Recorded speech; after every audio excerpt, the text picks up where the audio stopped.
Let's continue then with this conversation and bring in Professor Christopher Isike, from the director of the African Center for the Study of the United States at the University of Pretoria, joining us now to weigh in on this particular matter. Prof, a very good afternoon to you. As you've heard, I would imagine it is a crucial meeting, more so for Zelenskyy. We understand how he's insisted on these guarantees of peace and security ahead of this meeting with Trump later on this afternoon. How likely do you think is Trump to agree to any of those guarantees, given just how a few days ago he called Zelenskyy a dictator? We know he also later described him as brave. There is, of course, also the issue of the exclusion of Ukraine and EU in those peace efforts between Russia and the US, as I spoke to our correspondent earlier on. Good afternoon, and thank you for having me. Nick was right in his description of Trump and his kind of foreign policy approach. Actually, it has a resonance in what we call the madman theory of foreign policy.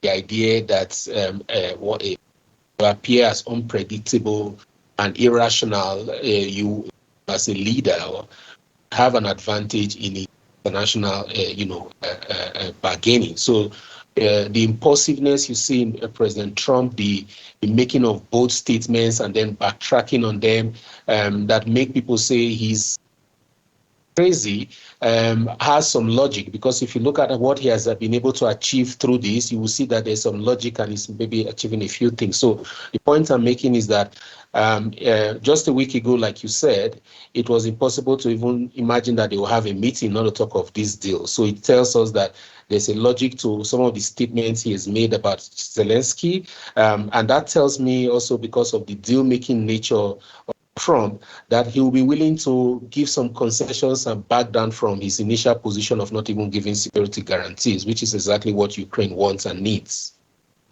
And I mean, let's just interrogate this deal even further, Prof. I mean, Trump said that the deal is about, the U.S. getting its money back after 3 years of military assistance, to Ukraine. But when you look at it, I mean, a lot of people and questions about, will this further disenfranchise Ukraine, perhaps, given that, it aims, for one, to give the U.S. access to future revenues from state-owned mineral and fossil fuel resources in Ukraine, including what he says oil and gas as part of a jointly controlled fund? Well, there's a lot of vagueness on the deal itself, except for the fact that we know there's going to be a deal and Trump is keen on some minerals. So what those minerals really entail, whether it's critical minerals or rare earth, as is touted, are not clear. And what exactly Ukraine has is not really something that both have agreed on.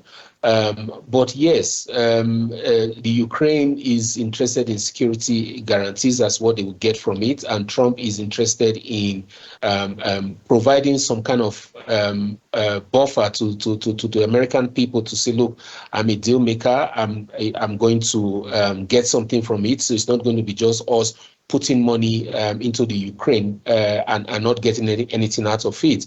But Ukraine has made clear, Zelenskyy has said he is not going to sign any deal that will make them pay retrogressively for whatever aid America has given.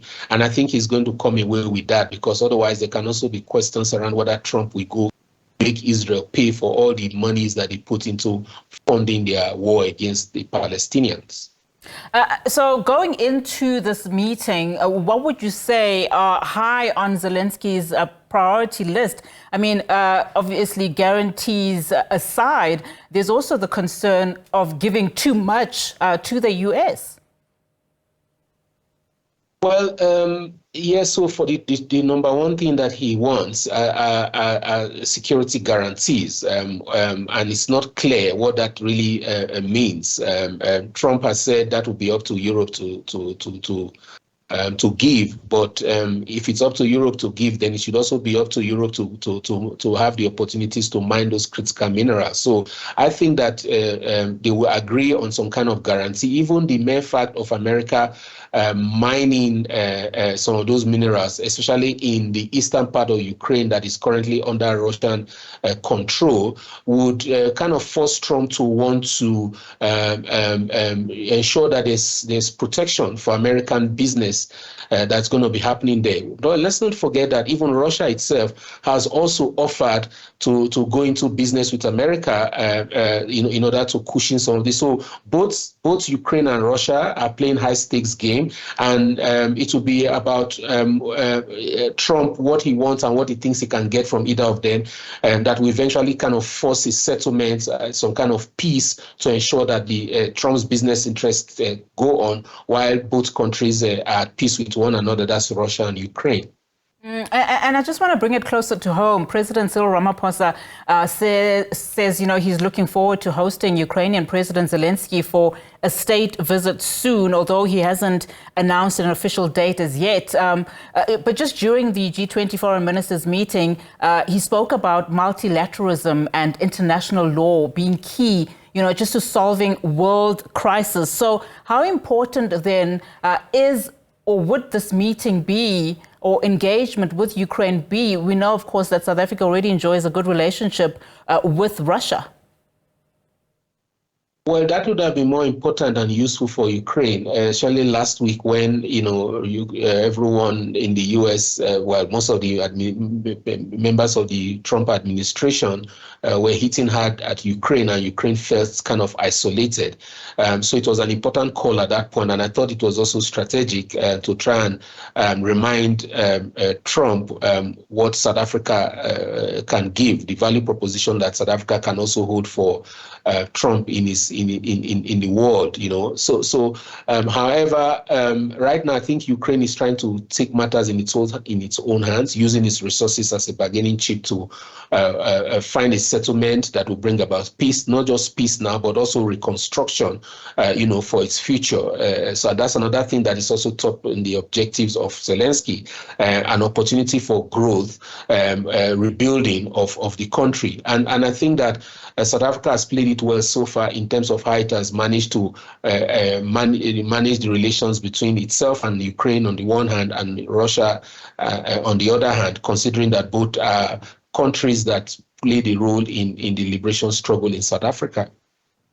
Especially given just the concerns around other relationships that South Africa has, particularly the strain with the U.S. But Prof, that's all the time we have for this afternoon. Thank you so much for that. Of course, Professor Christopher Isike is the director of the African Center for the Study of the United States at the University of Pretoria.